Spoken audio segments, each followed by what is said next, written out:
इसको magnifying glass कहते हैं, जो बड़ा करके दिखाता है।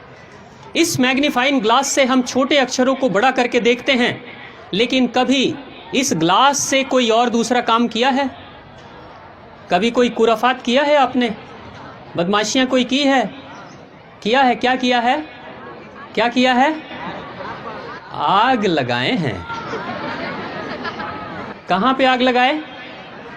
हाथ में आग लगा दिए, कागज पे। ठीक है, अब एक बात बताओ, सभी जानते हैं, एक बाबूजी को पता चला वो तो इस वाले ग्लास से बच्चों से मांग के और अपनी बीड़ी सुलगा लिया करते थे। इस ग्लास में वो शक्ति है, लेकिन ध्यान से सोचना जरा। बस एक छोटा सा चिंतन, मैं आपके सामने एक सवाल रख रहा हूं। मान लो ये कागज है, ये हाथ नहीं है, ये कागज है। मान लो सूरज की किरणें हैं, ये ग्लास भी है, और मैंने सूरज की किरणों को अपने इस कागज पे फोकस किया। कितने देर में कागज में आग लगती है? 2 मिनट, 3 मिनट, 4 मिनट में आग लगती है ना? 3 से 4 मिनट पे कागज पे फोकस मैं कर दूंगा तो आग लग जाएगी। किरणें सूरज की हैं, ग्लास ये है और कागज है, तीनों को एक साथ एक जगह पे रखा, आग लग जाएगी। लेकिन ये कागज है, सूरज भी है, ग्लास भी है, लेकिन मैं इस ग्लास को ऐसे रख कर और ऐसे ऐसे हिलाते रहूँगा। कितनी देर में आग लगेगी? कितनी देर में आग लगेगी? जोर से बोलो। नहीं लगेगी? 1 घंटा, 2 घंटा, दिन भर? नहीं, पूरे दिन भर कागज रहेगा, सूरज की किरणें रहेंगी, ये ग्लास रहेगा, मैं भी रहूंगा, लेकिन आग नहीं लगेगी। क्यों? क्यों? क्योंकि अपने फोकस को मैं बार बार हिला रहा था। एक बिंदु पे मैंने उसे रोक कर नहीं रखा। ये शीशा, ये ग्लास कौन है? कौन है ये? कौन है? आप हो या आपका मन है? आपका मन है। सूरज है, सूरज रूपी शक्ति देने वाला पिता है, यानी हमारे घर के माता पिता हैं।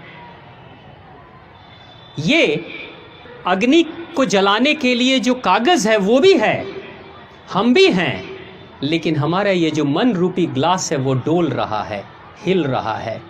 कभी पढ़ाई पे, कभी किचन में, कभी टीवी पे, कभी व्हाट्सएप पे, कभी फेसबुक पे, कभी मित्र के पास, कभी फिल्म में, कभी घूम लेते हैं, कभी दोस्ती कर लेते हैं, कभी कुछ और कर लेते हैं। अगर मन बार बार डोलते रहेगा, हिलते रहेगा, सब कुछ होगा, ज़िंदगी में सारी चीज़ें होंगी, लेकिन वो नहीं होगा जो आप चाहते हो। आपके सपने जीवन में कभी साकार नहीं होंगे। कितनी भी पढ़ाई कर लोगे, कितने भी अच्छे परिवार से होगे, कभी कुछ नहीं कर पाओगे जीवन में अगर मन आपका डोल रहा होगा तो। लेकिन अगर उस मन रूपी ग्लास को एक बार एक जगह पर टिका दोगे, सिर्फ 1 साल 2 साल, जिंदगी बदल जाएगी। सुभाष चंद्र बोस के पिता बार बार हंसते थे सुभाष चंद्र बोस पर कि तुम जीवन में कुछ कर नहीं पाओगे। सुभाष चंद्र बोस को ये बात बड़ी लगती थी, चोट लगती थी। सुभाष चंद्र बोस ने कहा, मन ही मन कि पिताजी एक दिन मैं दिखाऊंगा कि मैं क्या कर सकता हूं। सुभाष चंद्र बोस विदेश जाते हैं। आईसीएस की पढ़ाई हुआ करती थी लंदन में, जिसमें अंग्रेज छात्रों को उस पढ़ाई की तैयारी करने में 4 वर्ष लगते थे, 4 साल लगते थे। 4 साल की पढ़ाई के बाद इम्तहान में बैठते थे, तब कोई पास होता था या कोई फेल हो जाता था। सुभाष चंद्र बोस ने सिर्फ 9 महीने की पढ़ाई की थी और आईसीएस, भारत के पहले आईसीएस बने थे, इंडियन आईसीएस पहले। सिर्फ 9 महीने की पढ़ाई, वो जो 9 महीने अपने मन को रोक दिया ना, आग लग गई थी। जिस समय सुभाष चंद्र बोस भारत छोड़कर जा रहे थे लंदन, बंदरगाह पे उनके रिश्तेदार और वो खुद, उनके अलावा और कोई दूसरा नहीं था। लेकिन 9 महीने की मेहनत मशक्क़त के बाद उस इंसान ने आईसीएस के उस इम्तहान में आग लगाने के बाद जब सुभाष चंद्र बोस भारत के बंदरगाह पर लौटते हैं, लाखों लोगों की भीड़ लगी हुई थी सुभाष चंद्र बोस के स्वागत के लिए। ये भारत का कोई सपूत है जो अंग्रेजों के सबसे बड़ी नौकरी को हासिल भी कर लेता है सिर्फ 9 महीने की मेहनत में, और लात मार कर चला आता है भारत माता की सेवा के लिए। ये वो शक्ति थी, ये मन की वो स्थिति है। जब तुम्हारा मन डोलेगा तो कुछ भी कर लोगे, सपने कितने भी बड़े रखोगे, कुछ नहीं होने वाला है।